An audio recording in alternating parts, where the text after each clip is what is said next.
Ahí sí se ve. Perfecto. Bien, bueno, ¿qué tal? Hoy vamos a hacer el problema, ya vamos a empezar con la serie 2. Sí, vamos a hacer el problema 2. El problema 1 les queda de tarea para ustedes, igual con lo que vamos en este problema les va a servir para hacer el problema 1.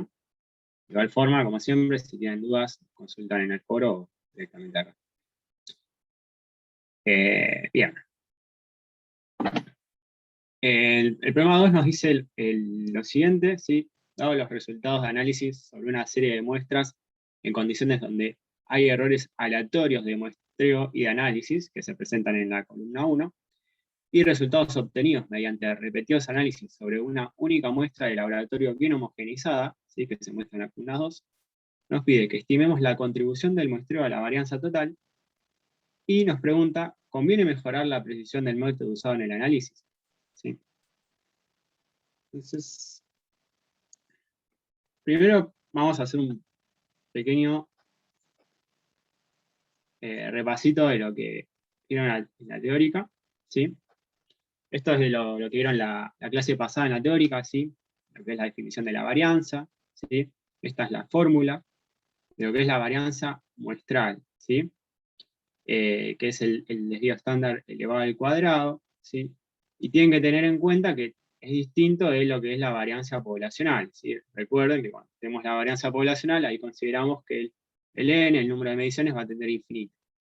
Pero como generalmente trabajamos con un número de mediciones pequeño, ¿sí? Ya sea porque no disponemos de tanta muestra o por temas generalmente se hacen pocas mediciones, ya sea por tema también de tiempo y recursos que uno tiene, lo que generalmente vamos a usar es la varianza muestral, ¿sí? Que es para una cantidad más pequeña de mediciones. Eh, Así que esta es la fórmula que vamos a usar para la varianza muestral. Y algo también a tener en cuenta, y que nos va a servir mucho para este problema, es que si tenemos, digamos, acá distintas fuentes de errores, acá los llamé como 1, 2 o 3, ¿no? Ya sea los errores que tengamos, si son independientes, aleatorios, sí que hoy también algo bien en la teórica, vamos a poder considerar, en el caso, por ejemplo, de la varianza, que la varianza total, ¿sí? Va a ser igual a la suma de cada una de las contribuciones de las distintas varianzas que pueda llegar a haber, ¿no? Siempre y cuando sean independientes y aleatorios. Y esto como un pequeño repaso de lo que vamos a ver ahora y también les va a poder servir para los problemas siguientes. Igual ahora haciendo el problema tal vez se entienda mejor. Entonces, volvamos al problema y lo leemos de nuevo. ¿Sí? Lo que nos pide básicamente es estimar la contribución del muestreo a la varianza total, lo cual nos va a interesar calcular lo que es la varianza del muestreo. ¿Sí? Entonces vamos paso a paso, ¿sí? Primero veamos la columna 1, los datos que nos dan, ¿sí? Nos dice que tenemos errores aleatorios, ¿sí? De muestreo y de análisis. Si ya nos dicen que es aleatorio, ¿sí? Y además entre muestreo y análisis vamos a considerar que los errores son independientes, como vimos recién y como vieron en la teórica, vamos a poder sumar, en este caso, las varianzas, ¿sí? Entonces, también lo que nos está diciendo es que justamente en esta columna vamos a tener justamente los errores de muestreo y análisis. Entonces, vamos a describir eso. Acá lo que se está diciendo, y vamos a poder hacer esta consideración. Si la varianza total, o la varianza que la podemos llamar la varianza que está en la columna 1, que es la varianza total, va a ser igual a la varianza del muestreo más la varianza del análisis, ¿sí? Que es justamente lo que nos dice el enunciado. Ahora bien, ¿cómo calculamos la varianza la varianza total o la varianza que tenemos en la columna 1? Bueno, esto se puede hacer o con una hoja de cálculo, ¿sí? Un Excel, por ejemplo, o con la misma calculadora. ¿Sí? Yo acá les muestro, o sea, una forma es, por ejemplo, si calculan el desvío estándar, ¿sí? O sea, ¿qué hacen? Agarran, por ejemplo, en el Excel o en la hoja de cálculo que tengan, seleccionan la columna de 1, sería los datos, los pasan a esa columna de cálculo, ponen la formulita, ¿sí? De desvío estándar muestral, ¿no? No, esta es la muestral, tengan en cuenta que es distinto, ¿no? Si es muestral y poblacional. Vamos a usar la muestral. La calculan el desvío estándar muestral y eso lo elevan al cuadrado y le da la varianza. O si no, de forma más directa, calcular la varianza directamente, ¿sí? Que también está la fórmula para eso. Y si no, lo pueden hacer con la calculadora también. Obviamente esto tengan en cuenta que va a depender de cada calculadora tiene su forma y cada hoja de cálculo, según el Excel o el programa que tengan, va a tener su formulita. Ante cualquier duda, igual siempre está el doctor Google para ayudarlos, que siempre googleando aparece cómo buscar estas cosas. Pero muy importante, sí, recordar que lo que vamos a calcular es la varianza muestral y no poblacional, ¿sí? Porque si no les va a dar algo distinto.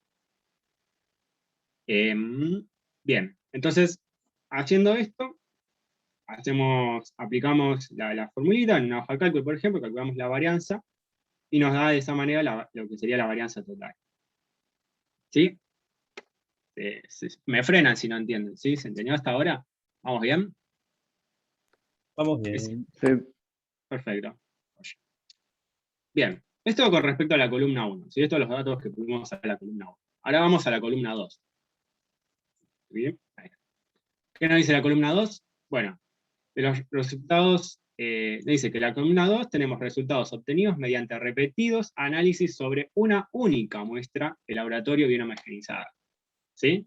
Ahora hacemos varios análisis, pero sobre una única muestra. Entonces, ¿creen que vamos a tener la misma fórmula? O sea, la varianza va a ser, la varianza total en la columna, lo que nos representa esta columna 2 va a ser igual a la varianza muestral más la varianza de análisis, o va a ser distinto, va a ser igual a la varianza muestral, o va a ser igual a la varianza de análisis.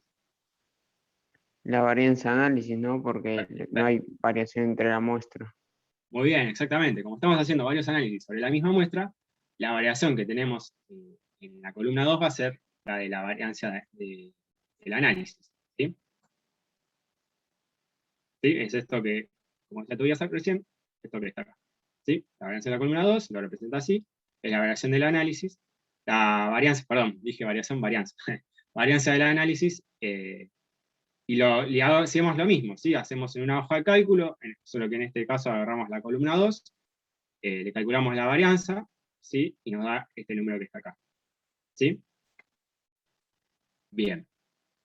Ahora, lo que nos pedía el problema, ¿sí? Ahora ya tenido estos datos, lo que nos pedía era la contribución del muestreo a la varianza total. O sea, nos interesa calcular la varianza del muestreo. Entonces, fíjense en una cosa. Acá, ¿qué tenemos? La varianza total es igual a la varianza del muestreo más la varianza del análisis. Y en la columna 2 teníamos la varianza del análisis. Bueno, si restamos estas dos, ¿qué nos queda? La varianza del muestreo, que es justamente lo que buscábamos. Bueno, hagamos eso. ¿Sí?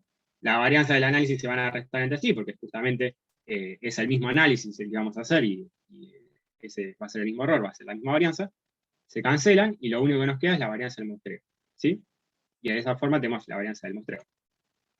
Ahora, el problema nos pedía la contribución, ¿sí? Bueno, a la varianza total. Bueno, para eso hacemos la varianza del muestreo, digo la varianza total, ¿sí? Lo multiplicamos por 100 y calculamos cuánto contribuye porcentualmente lo que es la varianza del muestreo y la varianza total. Y es de casi un 91%, ¿sí? O sea, fíjense que el error del muestreo contribuye básicamente en su totalidad, perdón, se me trabó todo, en su totalidad, ¿sí? A lo que es la varianza total. Mientras que lo que es la varianza en el análisis va a contribuir casi un 9%, básicamente. ¿Sí? Y esto está bueno tener presente para lo que nos pregunta después.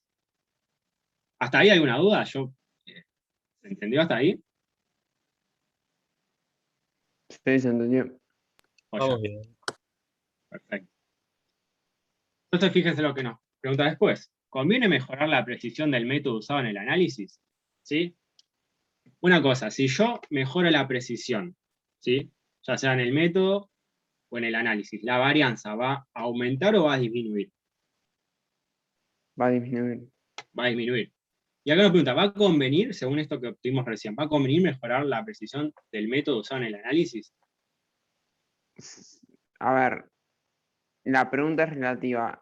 ¿Va a convenir mejorar el análisis en comparación, el análisis o el muestreo, o va a convenir solo el análisis? ¿Entiende lo que pregunto?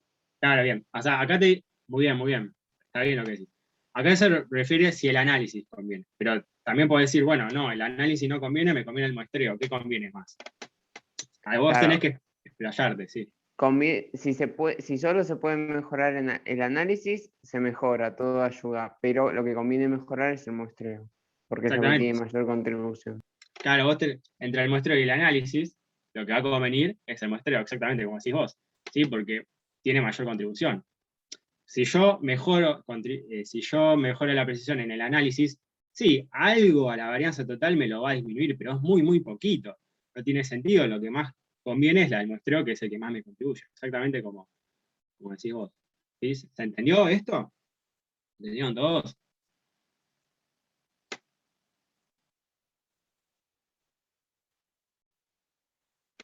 Sí, sí, vamos bien.